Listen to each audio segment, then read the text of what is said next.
Jamais sans la grâce, une dévotion matinale qui vous connecte à la pensée de Dieu et vous donne la provision du ciel au quotidien. Bonjour chers amis, chers internautes, nouvelle journée, nouvelle provision. Bienvenue dans cette deuxième dévotion de cette belle semaine. Père, nous t'élevons, nous t'exaltons ce matin. Nous sommes reconnaissants pour chaque pas que nous pouvons faire avec toi et chaque jour la lumière que tu envoies au travers de ta parole pour nous éclairer, éclairer nos consciences et nous donner de marcher, Seigneur, en toute authenticité avec une foi vivante et vraie avec toi. Merci Jésus. Amen.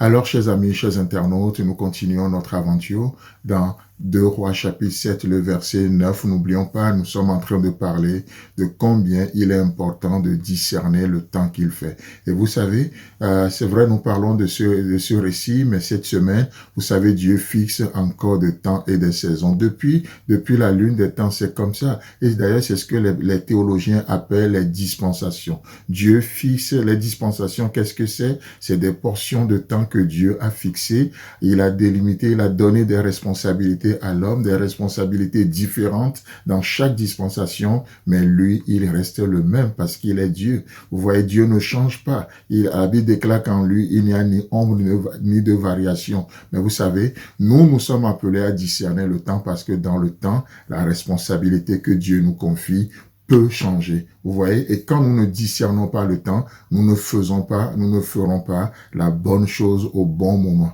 Et c'est très, très compliqué. Cette semaine, nous avons encore un temps, nous rentrons dans une saison, c'est cette semaine qui s'appelle la semaine de la Passion, où nous allons célébrer le week-end prochain la Pâque, la mort, non seulement la mort, mais la résurrection de notre Seigneur Jésus-Christ. Dieu voulant, nous allons en parler, mais 2 Rois chapitre 7, le verset 9, puis ils se disent l'un à l'autre, nous n'agissons pas bien. Cette journée est une journée de bonnes nouvelles. Écoutez bien, si nous gardons le silence et si nous attendons jusqu'à la lumière du matin, le châtiment nous atteindra. Vous voyez? Donc, le peuple de Dieu que nous sommes, les enfants de Dieu que nous sommes appelés à discerner les temps et les saisons que Dieu fixe dans nos vies. Amen.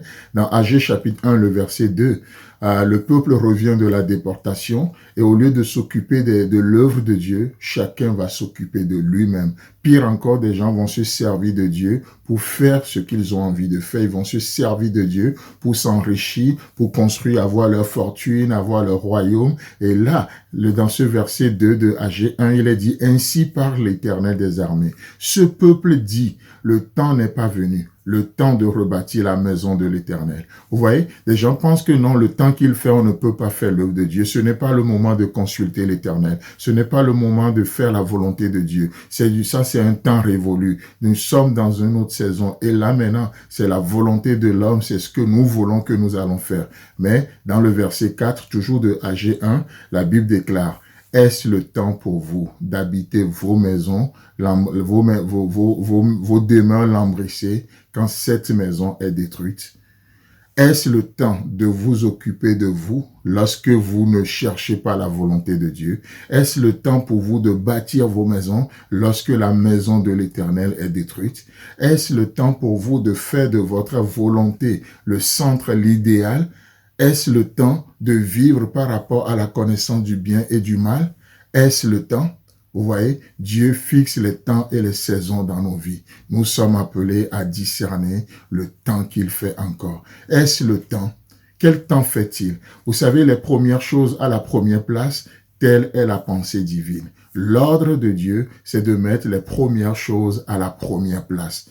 C'est ce qui fait que la bénédiction de l'Éternel nous enrichit. C'est ce qui fait que nous sommes enrichis par la bénédiction de l'Éternel qui n'est suivie d'aucun chagrin. Et c'est ce que la Bible déclare. Matthieu chapitre 6, le verset 33. Écoutez bien. Matthieu chapitre 6, le verset 33. Cherchez premièrement le royaume et la justice de Dieu. Et toutes ces choses vous seront données par-dessus tout. Amen. Lorsque nous apprenons à mettre les premières choses à la première place, Dieu reste fidèle et il dit, je vais m'occuper de vous. Je vais m'occuper de vous. Occupez-vous de mes affaires, je vous prends en charge. Et je le fais dès votre origine. J'aimerais rassurer quelqu'un, prier pour toi ce matin. Oh, tu n'as pas besoin de te gérer, d'auto-gérer, mais tu as besoin juste de t'occuper de ce qui appartient à Dieu, sa volonté, sa pensée, ce que Dieu désire. Et tu sais quoi? Dieu s'occupe de toi. C'est pour ça que je déclare ce matin, je chasse tout esprit de peur en toi. Seigneur, merci de bénir celui qui m'écoute maintenant. Merci de bénir ton enfant, d'ouvrir des portes parce qu'il t'aime. Parce que il cherche premièrement ta pensée, ta volonté. Il fait de la recherche de ta volonté son style de vie. Alors, je prie que le bonheur et la grâce t'accompagnent au nom puissant de Jésus-Christ. Amen. Chers amis, que Dieu te bénisse. Jamais sans la grâce, une dévotion matinale qui vous connecte à la pensée de Dieu et vous donne la provision du ciel au quotidien.